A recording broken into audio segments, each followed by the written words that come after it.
muito feliz de ver que, né, vocês acreditam, confiam no meu trabalho, né, me veem lá falando no Instagram, todos os meus conteúdos, e que principalmente veem que a educação parental é o novo caminho, né? É o caminho de mudança para a nossa sociedade, é o caminho de mudança para os nossos filhos, né? Então a gente muda primeiro dentro da nossa casa para a gente mudar lá fora, né? O meu filho vai se relacionar com o seu filho, né? Então, quando a gente modifica tudo, a gente tem o poder de modificar, né, toda uma sociedade. Então, muito, muito, muito obrigada pela presença de vocês. Vou deixar a Fernanda vai se apresentar, depois eu falo um pouquinho de mim e aí a gente começa. Oi, gente, tudo bem com vocês? Muito obrigada por aceitar o convite. Tá chegando alguém. Vou voltar aqui. Muito obrigada por aceitar o convite. Isso é muito importante, até pela coragem. A gente está fazendo uma revolução de verdade, emocional, uma revolução amorosa, né? Que é olhar pra gente. Por muito tempo a gente não aprendeu a olhar pra gente. E é por isso que muitas vezes nós não reconhecemos e não identificamos os nossos próprios sentimentos. E isso é ter uma coragem gigante. Porque no processo da gente chegar nas nossas crianças e chegar nas crianças, nós vamos achar muitas sombras, muitas dores e ter que passar por tudo isso. E isso eu parabenizo vocês por estarem aqui e por fazer essa trajetória conosco, né? Que estão começando essa nova geração aí. Então, eu sou Fernanda, sou mãe de 3 gatíssimas, Ellen conhece as meninas, uma de 12 anos, que é a Lulu, uma de 3 anos, que é a Isabela, e uma de 8 meses, que é a nossa Aninha, surpresa, nosso presentinho de Deus aí. E cada uma delas chegou, sim, revolucionando a minha vida, cada uma contando e reescrevendo a minha história, e cada uma me mostrando novos caminhos, novos desafios e novas superações. Depois eu conto com mais detalhes, se vocês quiserem mais sobre as meninas, mas agora, por agora a gente vai ficar por aqui. Entrei na parentalidade quando me vi sozinha com a Lulu, né? A Lulu é fruto do meu primeiro casamento e para não deixá-la sofrer as consequências, traumas da separação, foi onde eu comecei a estudar essa parentalidade consciente. Muito na época comendo aquele conteúdo para mim, em prol da minha filha, e depois eu fui montando isso como propósito. Nessa caminhada, conheci a Ellen no curso de sono e apego seguro, e depois no curso da Micaela Oven. E aí a gente começa uma jornada juntas aqui, que eu tenho certeza que vai ser longa, viu? Então curtam bastante, aproveitam, bebam dessa fonte e perguntem o que vocês precisarem, tá? Estamos aqui à disposição para compartilhar tudo o que a gente aprendeu com vocês. Eu sou a Ellen Varoto, a maioria de vocês me conhecem. Eu sou pedagoga e educadora parental. Ultimamente tenho me intitulado como pedagoga das emoções, mas esse pedagoga das emoções ele vem como um conto de toda a minha trajetória. Eu me formei, a minha primeira graduação foi em pedagogia, quando eu tinha lá os meus 20 e poucos anos. Fiz a minha graduação de pedagogia, trabalhei em educação infantil por 8 anos. E aí eu me vi na necessidade de uma busca por mais. E eu, embora amasse muito o ambiente escolar, eu sentia que eu precisava de algo mais, que eu precisava ir para o mundo. E aí eu decidi fazer a minha primeira transição de carreira e fui parar na indústria farmacêutica, onde eu trabalhei por 10 anos. E lá na indústria farmacêutica, eu tive muito contato com estudo científico. E aí eu comecei a linkar muito do que eu aprendi na pedagogia com todo aquele conhecimento científico mesmo, né? E aí fui me desenvolvendo, até que me tornei mãe da Júlia. A Júlia tem 3 anos e 8 meses, quase 4. E vivi um puerpério avassalador em que eu fiquei completamente perdida diante das minhas próprias emoções. Eu não conseguia entender tudo aquilo que eu estava sentindo, porque eu falo que a maternidade, ela tem o papel de... Ela chega na nossa vida, né? O filho chega, nasce, pega o tapete, faz assim, ó, tira toda a poeira que está ali debaixo do tapete, que a gente escondeu durante toda a vida, e fala assim, agora você que lute, lide aí com isso, né?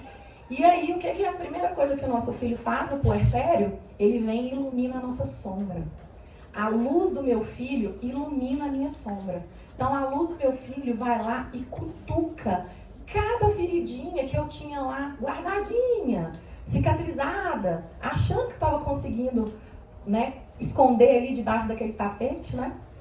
E aí a gente começa a ser literalmente obrigados a entender por que toda aquela emoção tá ali, por que tá tudo ali muito bagunçado, né? E aí, diante disso, eu vi a necessidade de entender realmente sobre emoções. E aí eu comecei a juntar, a unir todo o conhecimento que eu já tinha lá na indústria farmacêutica, lá na pedagogia, com os conhecimentos científicos da indústria farmacêutica. E aí, então, eu cheguei na educação parental.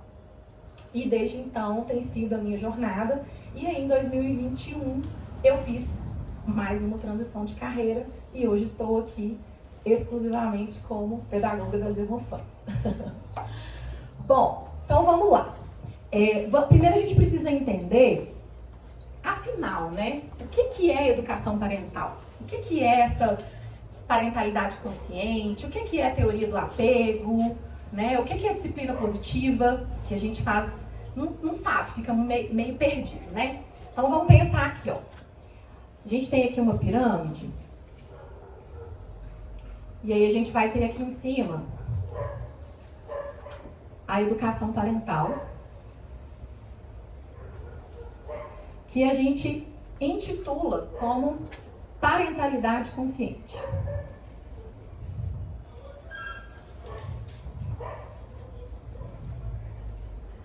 Consciente.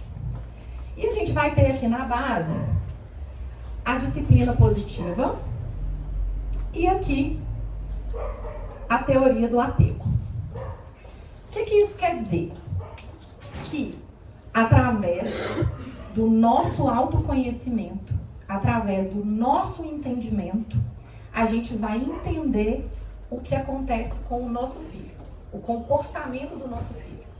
E por que é parentalidade consciente? Porque eu passo a entender as minhas próprias emoções, o meu próprio comportamento, antes de projetar no meu filho o comportamento dele. Por quê? Todo comportamento de qualquer pessoa, principalmente de crianças, é porque a pessoa quer nos comunicar algo. Principalmente crianças nos comunicam de forma inconsciente. Então, tudo que o seu filho faz, ele está querendo dizer para você alguma coisa. E aí a gente vai entender lá na frente o que ele está querendo dizer, porque essa forma de se expressar vai depender da individualidade de cada um. E cada filho, cada criança vai comunicar de alguma forma. Porém, sempre através do comportamento. Então, a primeira coisa que a gente precisa entender e ficar muito claro, quando o seu filho tem um mau comportamento, entre aspas, tá? Porque ele nunca vai ser um mau comportamento, é apenas um comportamento. Mas a gente intitula como mau comportamento, como birras, como descontrole emocional, né? Para os adolescentes, como respostas impulsivas, né? Ele está dizendo para você, pai, mãe, olha aqui para mim. Olha aqui para mim porque eu preciso da sua ajuda e eu não sei como que eu faço isso. E é você, sendo o adulto dessa relação, que vai dizer para mim o que eu tenho que fazer. Aí entra uma grandíssima questão. O que a gente faz? A gente acha que o nosso filho está nos desrespeitando. Ele não está sendo obediente. E aí o que a gente faz com ele? Coloca de castigo, bate, tira o celular, tira do recreio, enfim, a gente utiliza a punição. E aí, quando a gente faz esse movimento de utilizar a punição com o nosso filho, o que a gente está dizendo para ele? Filho, não estou preocupado com o que você está querendo me dizer. Não tô nem aí, não tô te vendo. Eu sou a autoridade aqui, eu mando e você obedece. E aí a gente começa a ter uma dificuldade de conseguir separar o que é obediência e o que é colaboração. Bom, e aí então, a gente vai ter aqui então toda a estrutura do que é de fato a educação parental.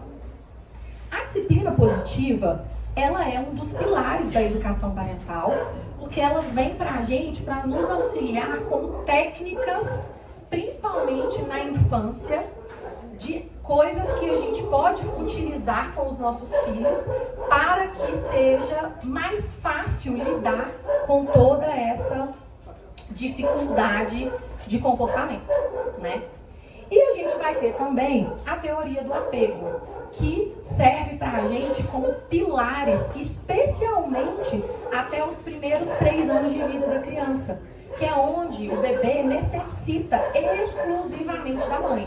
Então ela necessita o tempo todo de colo, de aconchego, de se sentir seguro, né? E a teoria do apego, que é a teoria do John Bowlby, ela vem para nos explicar muito isso, deixar muito claro para a gente a importância de, assim que o bebê nasce, termos a oportunidade, né, de nos conectar com o nosso filho, mas principalmente, desde o dia que ele nasceu, eu deixar que o meu filho seja quem ele é. E aí, para isso, a gente precisa sair desse lugar, né, de autoridade da família, dos pais, e olhar para o nosso filho e começar a pensar assim: qual é a intenção? Qual é a minha intenção quando eu quero corrigir o meu filho? Qual é a minha intenção quando eu quero que o meu bebezinho pare de chorar? Qual é a minha intenção quando eu estou colocando o meu bebezinho de colo para dormir e ele não dorme? O que está acontecendo? Qual é a minha intenção atrás disso? E aí, quando eu falo qual é a minha intenção, eu projeto isso para todas as minhas relações. Todas elas. Por quê? Quando eu tenho um conflito, por exemplo, com o meu companheiro em casa, né, com a minha companheira, eu quero que ele faça algo por mim, né? Eu quero que ele faça algo que eu quero, né? Só que qual que é a minha real intenção diante disso, ao comunicar para ele que ele faça o que eu espero? E aí, essa é a grande chave da educação parental. Então, antes de qualquer coisa, antes de qualquer impulso que eu vá ter com o meu filho, para nortear o meu filho diante do caminho que eu quero, eu preciso antes saber qual é a minha intenção diante da educação do meu filho. Quem eu quero que o meu filho seja? Qual o caminho que eu quero que o meu filho siga? Quais são os valores que eu quero que o meu filho tenha? E isso é uma conversa que ela deve acontecer com o seu companheiro, com o pai do seu filho, com a mãe do seu filho. Independente da idade dele. Essa conversa ela precisa acontecer. Porque ambos precisam estar alinhados diante desse valor. Ambos precisam estar alinhados sobre o que eu não abro mão em hipótese alguma dentro da educação do meu filho.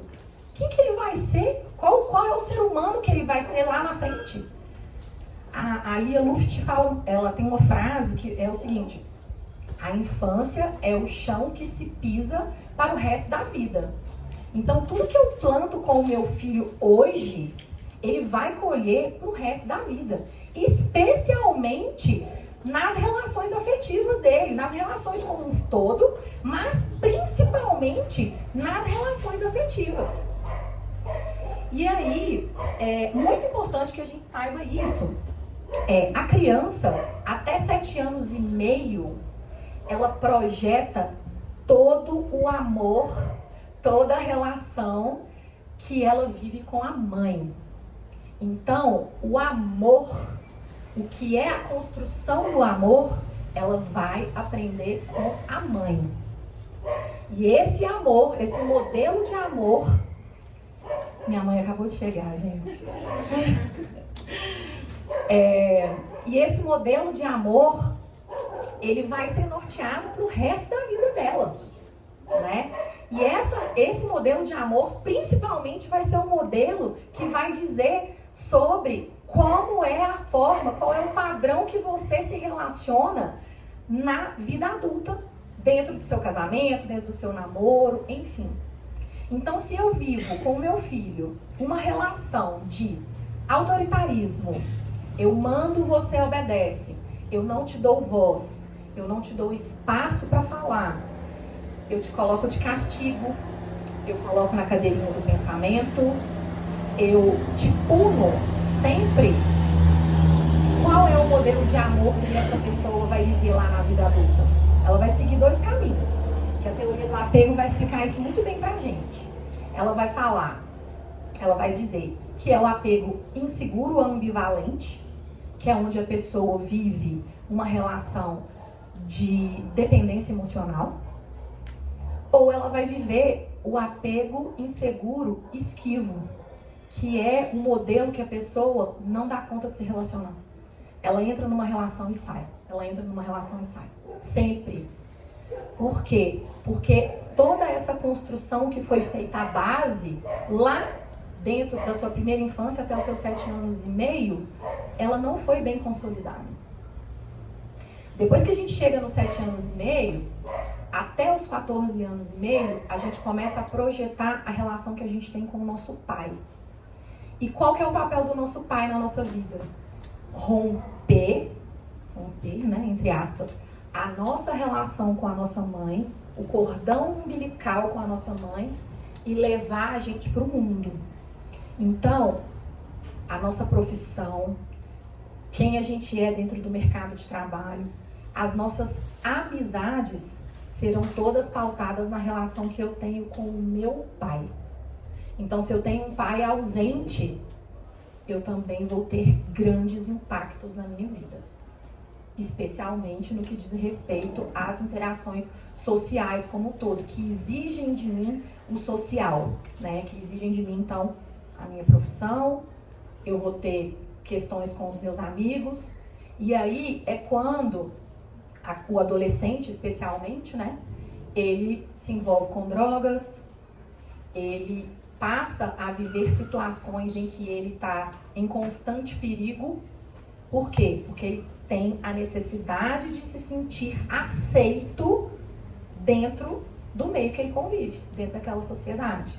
Isso tudo porque aquela relação com o pai ficou falha, ficou vaga, né?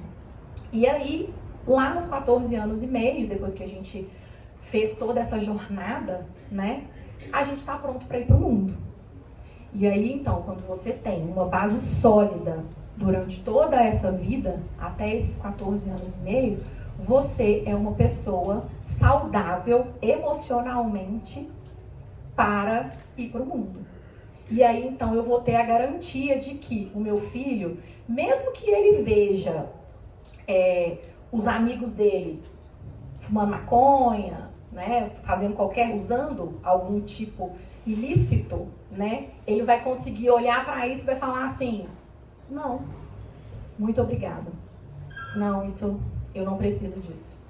Porque ele tem a segurança para saber quem ele é. Ele tem a segurança dentro da sua autoestima. Ele tem o seu self tão bem construído, tão bem consolidado, que ele consegue dizer não e ter a clareza, mesmo tendo 12, 13, 14 anos. Ele sabe quem ele é, ele não precisa da aprovação do outro. Bom, e então, voltando lá atrás, né? Como que funciona o comportamento do cérebro infantil, né? Até 4 anos de idade, a criança não tem nenhum controle emocional. Não adianta a gente querer falar para a criança: não se joga no chão, não faz birra, me escuta. Não. Ela não vai te ouvir. Ela não tem funcionamento cerebral para isso, tá? A gente tem aqui o nosso córtex pré-frontal, que é essa parte da frente do nosso cérebro, né? Ela é composta pelo sistema límbico. No filme Divertidamente, fica muito claro, aquele computador de bordo, que as emoções ficam lá manuseando, é o sistema límbico, né? E aí a gente tem 3 órgãos que são principais ali no sistema límbico, que é a amígdala, o hipocampo e a medula. Qual que é a função desses 3? A criança, ela recebe algum estímulo emocional. Então, por exemplo, ela quer comer sobremesa na hora do almoço. E aí você fala: não, filha, agora não é hora de comer sobremesa, agora é hora de almoçar. Nós vamos comer comidinha saudável agora. Vamos comer verdinho. E aí ela fala: não quero. Se joga no chão, né? Não, eu quero agora e tal. E aí, quando ela recebe esse impulso que inicia a raiva, a amígdala dela recebe isso. Recebe essa informação. Só que a amígdala está imatura. A amígdala não sabe o que ela faz com aquilo. Então ela pega aquela informação, aquele impulso nervoso e joga para o hipocampo. O hipocampo, dependendo da forma como você fala com seu filho, ele armazena isso de forma positiva ou de forma negativa. Então, se você grita, se você bate, se você pune, o seu filho vai receber aquilo como uma forma negativa. E ele vai pegar essa informação, o hipocampo, e vai armazenando aquilo em formas de microtraumas. Até que chega num momento em que essa mochilinha toda das emoções lota, sobrecarrega. E aí é quando a gente chega lá na adolescência ou na fase adulta que a gente começa a ter transtornos emocionais. A gente começa a ter crises de ansiedade. Agora, né, principalmente no meio corporativo, tem tido muito burnout. Enfim, todas as doenças psíquicas, elas se manifestam lá na fase adulta ou na adolescência porque foram todas armazenadas lá desde o princípio da infância na mochilinha das emoções. Aí, o hipocampo armazenou aquilo e o que sobra daquela emoção, ele manda para a medula. E qual que é o papel da medula? Trazer movimento para o corpo. E aí o que a criança faz? Se joga no chão, chora, bate, morde, esperneia. Ela traz a dor dela para o corpo, para o movimento. E aí, vou representar. A criança tá lá, né? Mamãe, a Júlia, vamos colocar a Júlia, minha filha. Mamãe, eu quero agora sobremesa porque eu quero comer docinho. Aí eu viro pra ela e falo assim: Júlia, não, agora não. Para de chorar. Engole esse choro aí, Júlia. Vai sentar na mesa agora. Vai sentar na mesa agora porque agora nós vamos almoçar. Aí ela continua se debatendo. Não. Aí eu viro pra ela e falo assim: Júlia, senta aqui agora no cantinho do pensamento. Pode sentar aqui. Senta aqui e fica quieta que eu não quero ouvir um pio seu. Aí a Júlia senta lá e começa a pensar: pra que ela tá mandando eu pensar? Que é isso? Eu vou pensar em quê? Eu só quero um doce. Eu só quero um doce. Por que ela não pode me dar um doce agora? Eu não tô entendendo. Aí a criança começa a pensar assim: se ela for seguir o perfil do apego inseguro ambivalente. Minha mãe não me ama, meu pai não me ama, eu preciso ser aceita. Eu quero que minha mãe olhe pra mim, que eu necessito me sentir amada. Eu preciso disso. Ai, o que eu vou fazer pra minha mãe me amar? Já sei, eu vou ser boazinha. Vou fazer tudo que minha mãe quer. Vou ser muito boazinha, vou fazer tudo que ela quer. Aí a Júlia vem e fala assim, mamãe, tá bom, mamãe, eu prometo que eu nunca mais vou te pedir isso, mamãe. Tudo bem, mamãe. E aí ela vai lá e se coloca num lugar totalmente de dependência. Aí quando ela chega lá na vida adulta, ela se apaixona verdadeiramente por alguém, pelo príncipe encantado. E aí ela olha para esse príncipe encantado, o cara fala com ela assim, você não vai sair com essa sainha hoje não. Rasga essa saia e joga fora. E aí o que a Júlia faz? Nossa, eu amo demais esse cara, não posso perder ele de jeito nenhum. Tá bom, eu vou jogar minha sainha fora e vou vestir só a roupa que ele quer que eu vista. Mas a Júlia também pode seguir o caminho do apego inseguro, esquivo. Que ela senta lá na cadeirinha do pensamento e pensa assim, tô nem aí se minha mãe não me ama. Eu não preciso de amor mesmo. Eu não preciso de ninguém. Não tô nem um pouco preocupada. Então tá. Então você aqui indiferente. Eu vou sentar aqui. Na hora que minha mãe falar que é pra eu sair, porque eu tenho que respeitar mesmo, né? Eu saio. E aí a mãe, né, chega lá e fala, pronto, Júlia, pode sair daí. Ela fala, nem doeu, né? A criança vai falar, nem doeu, não sou mais sua amiga, não tô nem aí porque você tá falando pra mim. Mamãe, eu não gosto demais de você. Mamãe, eu não sou mais sua amiga. Mamãe, eu não amo você. Eu só amo o papai. Né? A criança fala isso. E aí, quando ela chega lá, na fase adulta, ela conhece pessoas muito interessantes. E aí, o que ela faz? Eu não preciso de ninguém. Eu não vou me envolver com essa pessoa. Eu vou ficar sozinha. Ou ela chega lá no ambiente de trabalho, na equipe, né, e fala assim, eu vou fazer esse trabalho todo sozinho. Não vou compartilhar o meu trabalho com ninguém. Porque eu sou eu. Não preciso de vocês. E aí a gente tem dois grandes perfis de pessoas que não sabem se relacionar de forma saudável. E estarão sempre, ao longo da sua vida, vivendo grandes dificuldades de relacionamento. Complexo. Deixa eu ver aqui.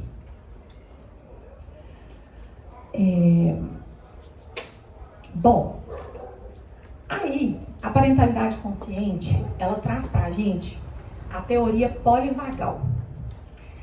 A teoria polivagal, ela é exatamente a teoria disso tudo que eu acabei de desenhar para vocês. E aí, ela é composta por 3 estágios. E dentro da teoria do apego, John Bowlby fala muito também desses estágios. O primeiro estágio é o estágio de hierarquia social. O que isso quer dizer? A criança, ela vai apresentar 3 tipos de comportamento. Ela primeiro precisa de conexão, depois, se ela não teve a conexão, ela passa para ação, que é quando ela faz a birra, né? E aí, ela viveu a ação e ainda não teve a conexão, ela passa para o último estágio, que é o estágio do desinteresse. Então, percebem como tudo permeia, desde lá do inicinho, de quando o bebê nasce e ele chora e pede colo, e a gente precisa dar o colo para ele? Porque essa construção do vínculo de conexão, a ação e a desconexão estão os 3 ligados. E tudo vai depender da sua base inicial, que é a conexão. Nós, seres humanos, precisamos de conexão. A gente precisa de vínculo, a gente precisa de afeto, a gente precisa se sentir amado, a gente precisa de toque físico. E aí, a coisa mais difícil para nós, tá? Para todos nós, até hoje, e isso está começando a mudar a partir dos nossos filhos, né? A partir da Júlia, dos filhos de vocês, da Bianca, minha sobrinha, bebezinha que está aqui. Enfim, isso está começando a mudar agora, só que nós enfrentamos grandes dificuldades, que é oferecer essa conexão de volta. Por quê? Porque a grande maioria de nós não teve essa conexão quando a gente era criança. Então, se a gente não teve essa conexão, se a gente não teve esse colo, se a gente não teve esse vínculo profundo desde quando a gente nasceu, eu não tenho o que oferecer para o meu filho, eu não sei como eu vou oferecer para ele. E é por isso que lá no puerpério, a gente fica doida, descabelando. Meu Deus, esse bebê só fica no colo, ele só dorme no colo, ele só faz soneca no colo, ele quer peito o tempo inteiro. E aí o bebê cresce e continua demandando, porque você não conseguiu oferecer tudo que precisava oferecer lá quando ele era bebezinho. E aí a gente fica perdido no meio disso. E é por isso que nós somos pais que se curam. Por quê? Porque nós estamos aqui aprendendo a fazer diferente. Isso quer dizer que vai ser gostosinho? Não. Isso não vai ser gostosinho. Porque lembra lá no início? Nosso filho ilumina a nossa sombra. A luz do meu filho ilumina a minha sombra. Então não vai ser gostosinho. Vai ser difícil mesmo. Vai ser assim, uma coisa que eu vou sentir que vai me revirar. Mas é somente eu quebrando esse ciclo, eu quebrando essa barreira, que eu vou conseguir fazer diferente com o meu filho.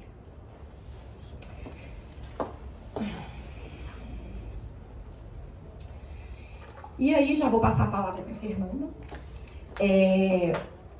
Eu quero contextualizar aqui com vocês, então, uma grandíssima diferença. Quem vai, quando está falando com o filho, vai corrigir o filho e fala assim: filho, você não está me obedecendo. Alguém vai ter coragem de falar? Tá bom, deixei todo mundo sem graça. Eu sei que a gente fala. A gente tem... Porque eu sou vó, tem 4 netinhas. Era minha filha primogênita. Ela disse que eu falava isso com ela. Não lembro. Esqueci. Se eu não lembro, eu não fiz. Realmente não lembro. 40 anos atrás, não lembro. Gente, às vezes quando a gente está no nosso automático, a gente tem a tendência de falar: filho, você não está me obedecendo. Então, a gente vai começar a fazer um exercício. E no primeiro momento vai ser difícil, tá? Mas depois vai ficando mais leve. Ao invés de a gente falar obediência, a gente vai falar colaboração. Porque eu não preciso que meu filho me obedeça. Quando eu quero que o meu filho me obedeça, eu me coloco num lugar de autoridade. Eu me coloco no lugar de: eu sou adulto aqui e você faz o que eu quero. Só que quando eu mudo esse olhar e saio da obediência e vou para a colaboração, eu dou espaço para o meu filho falar quem ele é. Eu dou espaço para o meu filho compartilhar o que ele sente. Eu começo a entender qual é a minha intenção. Qual é a minha intenção quando eu quero que o meu filho colabore? Qual é a minha intenção quando eu quero que o meu filho tome banho naquela hora, que ele escove os dentes, que ele come uma comida saudável, que ele seja um adulto de caráter, que ele seja uma pessoa feliz? Então, esse é um exercício para vocês terem em mente. Todas as vezes que vocês querem que o filho de vocês colaborem, eu vou pensar na minha intenção. E através da minha intenção, eu abro espaço de diálogo para o meu filho ser quem ele é. Vou passar a palavra para a Fernanda. Eu não deixo ninguém violar a integridade da minha criança. É quando chega alguém de fora e quer falar ou dar palpite na educação e você muda, né? Aí vamos colocar coisas bem de pertinho. O vovô chegou e a criança não quer lá dar um abraço no vovô. Ah, mas por que você não vai dar um abraço no vovô? O vovô vai ficar tão triste. Oi? O vovô é adulto. O vovô sabe esperar, né? E aí, qual que é a nossa capacidade de defender essa criança? Gente, por muitas e muitas vezes eu não defendi as minhas filhas. Porque eu, como filha, não tinha coragem de enfrentar minha mãe e falar: não, ela não vai fazer. né? Eu vou naquele lugar. Não, não vai. Eu respeito essa integridade. Eu respeito essa necessidade. Eu escuto. Eu falo assim, a gente vem de uma cadeirinha que eu não sou o Buda ali que faz tudo certo, não. Eu ainda grito com as minhas filhas, muito menos. Mas ainda grito. Por quê? Aciona o meu sistema, né, a minha amígdala cerebral. Quando aciona a amígdala cerebral, o nosso corpo enche de adrenalina e dopamina. É o hormônio do estresse. A gente trava. E nós adultos, da mesma forma. A criança que tem o cérebro imaturo é ainda mais, né? Mas a gente trava. E quando a gente trava, porque na amígdala cerebral, que é o nosso cérebro prematuro, a gente não pensa, a gente reage.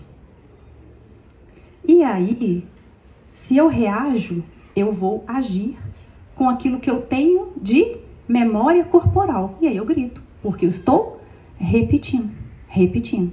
E aí quando vem a consciência, por que eu fiz isso? Eu feri a integridade dela. Aí a mãe agora que está estudando chega e pede desculpa, porque a gente tem igual valor, né? Eu tenho que pedir desculpa para minha filha.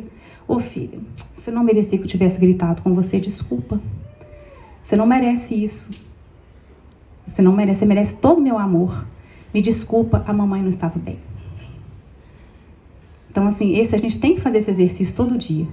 Até que ponto a minha atitude ou a não atitude fere a integridade da minha criança?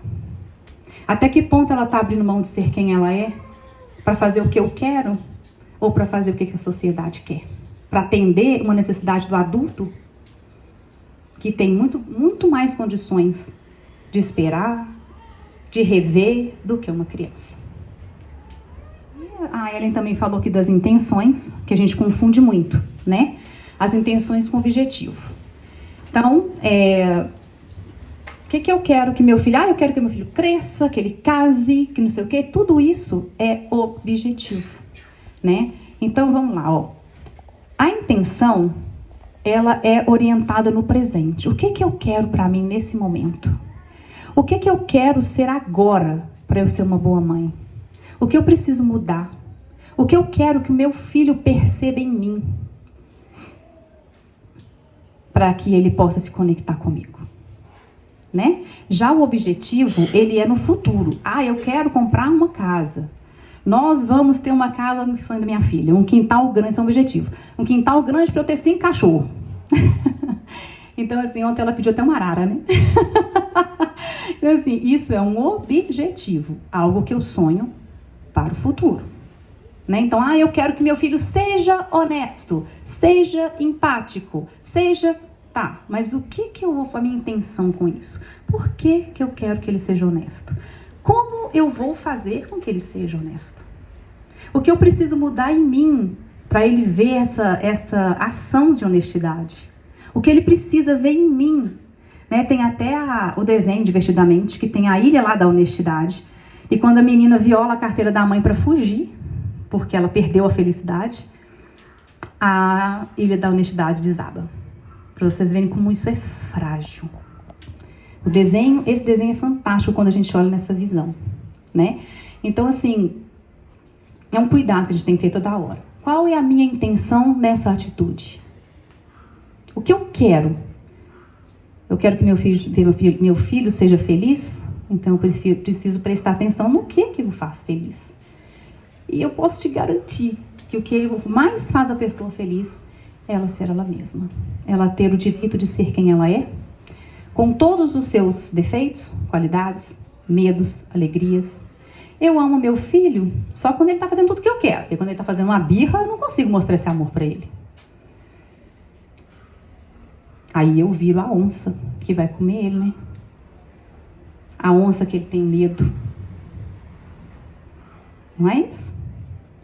Porque eu não tenho essa educação emocional. Eu não consigo passar para o meu filho. Se eu não consigo admitir essa dor e superá-la dentro de mim. A nossa história é a nossa história. Ela é o que é. Ela não é ruim, ela não é boa, ela é a nossa história. E a gente tem que aceitar a nossa história e fazer as pazes conosco. Não estou falando para fazer as pazes com quem feriu, né? Aí vai de cada um e do que aconteceu, do contexto de cada um. mas eu preciso fazer as pazes com a minha criança interior. Eu preciso disso. Aceitar que o que passou, passou, não tem correção mais, mas daqui para frente eu consigo mudar. Eu consigo mudar a mim mesma e eu consigo mudar o rumo da educação das minhas crianças. Aí ali está falando, né? As intenções estão no presente, é a forma que a gente escolhe viver, a escolha que a gente faz diariamente. E os objetivos são metas específicas para se obter no futuro. Intenções é relacionado com conquistas internas. É cada vez que eu consigo curar aquele buraquinho, ou que eu consigo realizar algo que me satisfaz muito. Aqui, por exemplo, está me realizando muito, né, Ellen? Isso é uma conquista, não só foi um objetivo, mas é uma conquista pessoal gigante. Está enchendo meu ego, sabe? E também está me enchendo de alegria por ver que vocês estão aqui, não só por estar aqui, mas porque vocês também querem mudar. Querem que essa sementinha chegue no coração dos filhos de vocês, querem se tornar uma pessoa melhor para o mundo. Porque se a gente quer mudar o mundo, a gente tem que plantar sementinha agora. Nossos filhos vão para o mundo. Nossos filhos vão levar essa sementinha para o mundo. A gente começa uma revolução amorosa agora. Mas ela ainda vai, muito tempo. Porque nós ainda vamos infringir muito a integridade, a autenticidade, porque a gente ainda age no automático. Né? Mas nossos filhos já vão levar essa sementinha maior, que na próxima geração já... E quem sabe a gente consegue revolucionar esse mundo, né? E fazer com que as pessoas sejam mais autênticas, honestas e amorosas, né? Vem aqui os fatores de proteção da autoestima, que foi o que eu falei para vocês. Que não é uma questão de construir uma autoestima. A questão é não me deixar afastar dessa autoestima, que é inata, que eu nasço com ela. E que eu tenho duas bases para manter ela, que é a autenticidade e conexão. Sendo a conexão a mais importante. Existe um estudo feito com os macaquinhos, que eles fazem um teste, e os macaquinhos deixam de comer, gente. Eles deixam de comer para poder estar perto da mãe. Ele tem que escolher, estou perto da mãe ou como? E ele deixa de comer para estar perto da mãe. Né? Então, a gente precisa de muito cuidado nisso, porque a criança deixa de fazer muita coisa, que é o desejo dela, para atender às nossas expectativas. E quantas vezes nós também queremos atender às nossas expectativas, e não a das crianças? Eu quero atender a quem? Né? Eu pus uma mesa toda bonitinha ali e eu quero que minha filha de 3 anos sente e se comporte lindamente na mesa. Gente, jamais. A criança precisa do movimento, a criança precisa do divertido, ela precisa brincar com a comida, né? Até mesmo para ela aprender a introdução alimentar. Hoje a gente faz muito errado aqui no Brasil a introdução alimentar. Ela vai muito além de só colocar uma papinha na boca e experimentar o gosto. A introdução alimentar, ela começa quando a criança tem um interesse pela comida e a mãe percebe. E aí ela começa a brincar. Antes mesmo de morder, de comer, ela começa a brincar com aquela comida, ver a textura, sentir a textura. Depois ela põe na boca, ela prova, com supervisão, é claro, né? Passa no cabelo, passa no corpo, bate, vê a textura. E aí, se eu não gostei daquela textura, eu vou desistir? Não, eu dou em outra textura. Eu faço um brinquedinho ali com a comida, né? Eu faço uma carinha com arroz, com feijão. A criança começa a alimentar assim. Ela tem interesse pela comida assim. E não é eu pegando uma papinha, amassando e colocando na boca dela, pronto, engole. É isso não. Viu como é que a gente atende às nossas necessidades? Por quê? Fazer essa parte criativa na mesa dá trabalho, gente. Dá trabalho. Enfiar na boca do menino e fazer ele engolir, não dá tanto, né? É mais prático. Dá trabalho. Faz sujeira também, mas é mais rápido que a outra. Só que aí eu posso tanto interferir no biológico dessa criança que ela pode comer até a mais do que ela precisa, porque eu também não aceito que ela coma menos, não. Não aceito, não. Tem que comer aquilo que eu pus ali. Porque quem manda no estômago da minha filha sou eu. Então vai comer o tanto que eu quero ali. Não respeito. A criança sabe a hora de parar. Ela conhece, ela está conectada, ela não é igual a gente, não. Nós comemos com os olhos, elas não. Se elas estão ligadas na autenticidade delas, elas não comem com os olhos. Elas sabem a hora de parar. Isso é inato para a criança. Inato. Primeira prática para conservar a autoestima da sua criança é praticar o amor incondicional. Que eu falei tanto dele aqui, só não nomeei. Que é, eu amo meu filho do jeito que ele é. Eu não amo o meu filho como uma expectativa, como uma criança que eu idealizei, que está fazendo tudo certinho ali, sendo obediente. Que eu acho que você vai trazer essa questão da obediência, né? Você falou, sendo obediente. Não. A criança obediente, ela larga a mão de ser quem ela é para obedecer padrões. Né? Então, o amor condicional, eu respeito o medo da minha criança.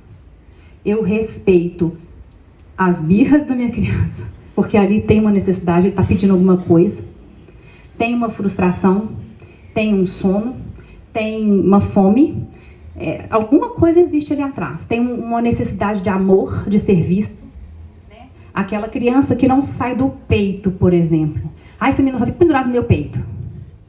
Ela está pedindo amor. Porque ela aprendeu que aquela hora que ela fica ali no peito é o único momento que ela tem a mãe dela. E ela fica ali. Já que eu tenho esse pedacinho aqui, eu fico ali. Né? E também a gente erra. Quando a criança cai, e eu ponho no peito. Não. Né? Ela não está com fome. O que ela quer? Ela quer ser acolhida. Eu vi, filha, doeu. Vem cá, pode chorar. Pode chorar, porque doeu. Vem aqui no meu colo. Eu vou estar aqui com você para passar por isso. Porque o trauma ele não acontece quando acontece algo ruim na nossa vida. Ele não acontece, não. Muita gente passou por dificuldades imensas e não estão traumatizados. Sabe por quê? O trauma ele acontece quando eu passo por situações sozinho. Porque uma criança não tem a capacidade de se autorregular. O adulto que precisa ser o responsável para corregular essa criança. Participar e aceitação. Aceitação não é fazer tudo que a criança quer. Jamais, né? As crianças não é aceitar tudo do jeito que ela é. Mas a aceitação é aceitar aquela realidade, né? O contrário da aceitação é a resistência. A criança está resistente. Se eu também estou resistente, resistência com resistência afasta. Eu amo a criança por ela existir. Ela nasceu, ela existe na minha vida e eu a amo por isso. Porque ela está aqui. Porque ela veio do jeito que ela é. Não é porque ela tem seus lindos cabelos loiros, seus lindos olhos azuis. Ou, né, seus cabelos de cachinho, seus olhos castanhos amendoados. Não, é porque ela existe. Ela é o meu serzinho, né? Com todos os seus defeitos e qualidades. O amor condicional é aquele que eu ponho condições para amar. Muito bem, você vê que ele muito que a gente faz amor condicional. Ganhou estrelinha, reforço positivo. Ganhei estrelinha, porque eu fiz aquilo bonitinho. Parabéns, estrelinha, tirei a estrelinha. Aí a criança aprende o quê? Que ela só tem estrelinha quando ela comporta bem. Que ela só tem valor quando ela comporta bem. Isso é um amor condicional. Eu estou condicionando. Eu te amo quando você faz aquilo que eu gosto que você faça. Eu te amo quando você come tudo. Eu te amo quando você tá fazendo o que eu quero. Tá boazinha aqui do meu lado. Não tá fazendo uma birra.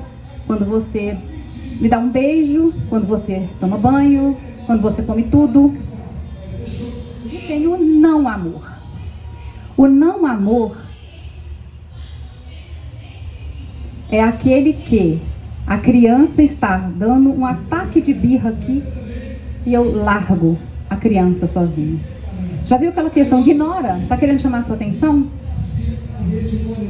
Esse é o não amor. É o que eu falei, né? Estar presente. Corpo, alma. Gente, não estejam presentes com o celular na mão. Desliga o celular. Esse é um vício péssimo que a gente tem hoje em dia. Eu só fui acordar o dia que a minha filha tomou o celular da minha mãe e escondeu debaixo do travesseiro, a mais velha. Mãe, chega, agora é a minha vez. Tá vendo? Eu não sou a Madre Teresa de Calcutá. Já fiz muita coisa errada. Mas ela pegou. Entendeu? E outra coisa, às vezes a gente tá ali também, mas nossa cabeça não tá. Aí a criança fala assim, você ouviu o que eu falei? Você não ouviu. Você não tá ali. É o que eu falei lá. Eu estou presente com os olhos, com o olhar, com o tom de voz, com a minha presença. Filho, eu te vejo.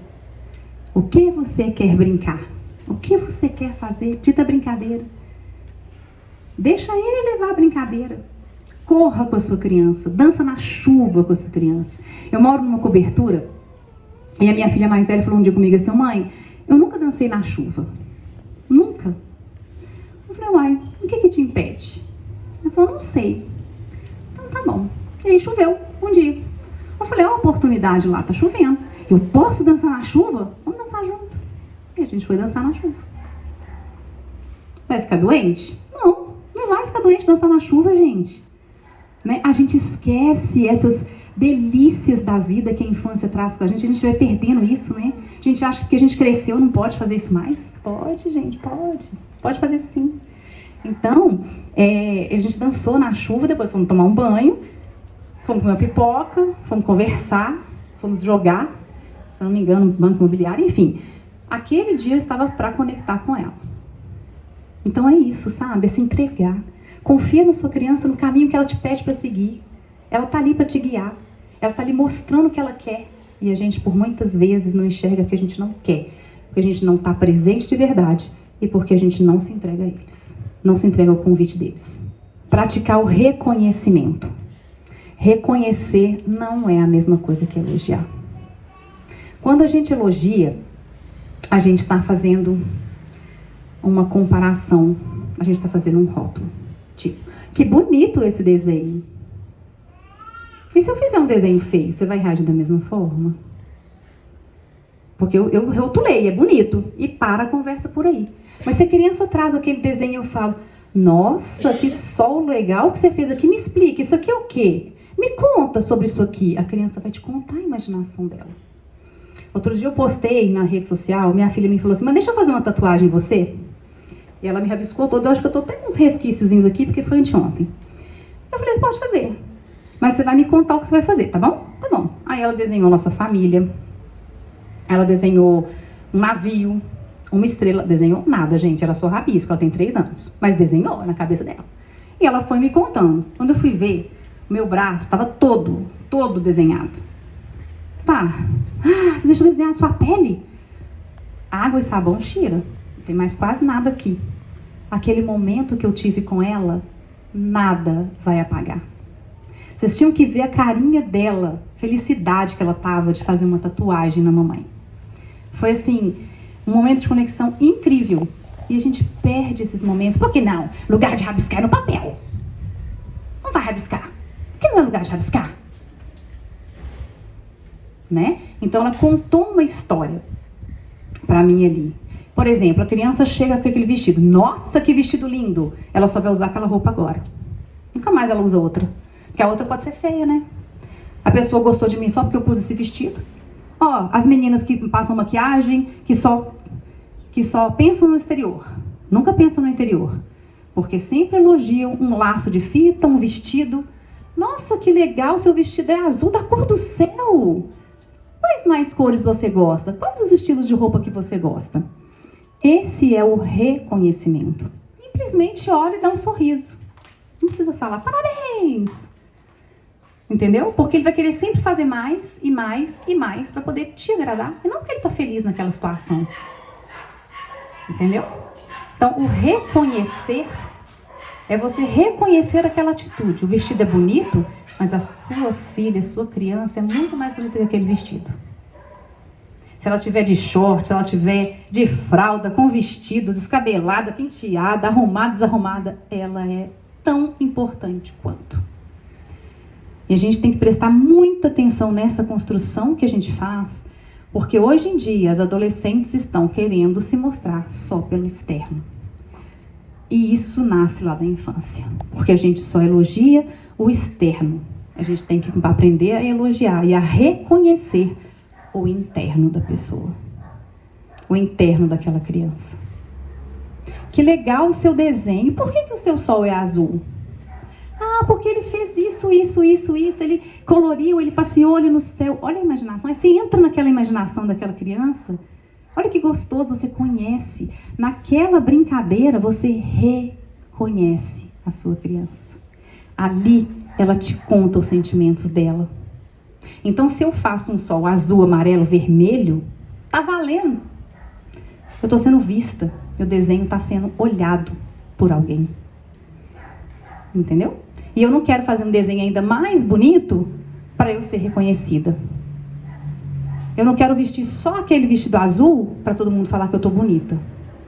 Eu não quero pôr uma coroinha na cabeça para todo mundo me ver como uma princesa. Não. Eu sou importante só porque eu sou eu mesma. Isso que a criança tem que sentir. É esse o recado que tem que chegar no coração da criança. A minha mãe me ama. A minha mãe me ama incondicionalmente, porque eu sou quem eu sou. O último é confiar na criança, né? Que é aquela questão que eu estava falando, gente. A gente quer tirar a fralda, a gente quer saber a hora que a criança vai fazer xixi, que a criança vai usar o banheiro. A gente quer saber o tanto que a criança come. A gente quer pôr a roupa que a gente quer na criança. Tudo bem, bebê de colo, eles não têm como escolher. Mas daqui a um tempo eles têm. Gente, eu sou toda princesinha. A Fanny que tá aqui me conhece, sou toda rosinha, coloridinha, enfeitadinha. A minha filha Luísa é toda pros cocos. Luísa não veste uma saia, um vestido de jeito nenhum. Porque ela gosta de pular, ela gosta de movimento. Ela é uma menina... A Ellen vai explicar, mas é uma menina laranjinha. Então ela é toda, né, agitada. Ela não gosta porque ela prefere o quê? O conforto. Ela é vaidosa, super vaidosa. Mas ela não gosta de roupa que não dê conforto para ela. Ela sempre priorizou o conforto. Aí eu vou querer que ela use um vestido porque eu quero que ela use um vestido? Não, ela é ela, eu sou eu. Ela é a Luísa, eu sou a Fernanda. E quantas vezes a gente faz isso com os nossos filhos? Não deixa com que eles escolham a roupa deles. A gente quer saber o corte de cabelo, a gente escolhe o corte de cabelo que nossos filhos querem ter.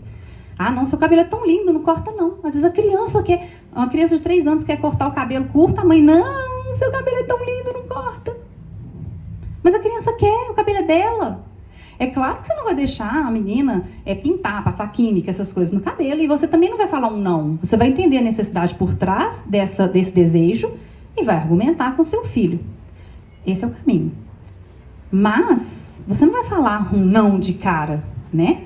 Mas aí o cabelo é dela o cabelo. Aí eu ponho aquele prato de comida gigante e quero que ela coma tudo.